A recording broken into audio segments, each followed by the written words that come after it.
I was watering my flowers, and I got close, and that's when I saw this little fella.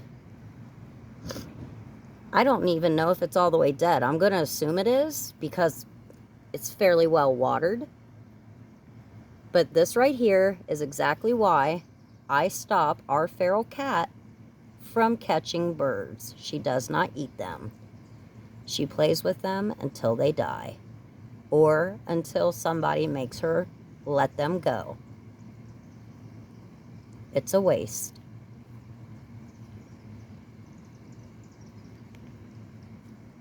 Poor thing. You don't even see how it died. It probably died from either heart attack or a broken neck. She literally just wants to play with them.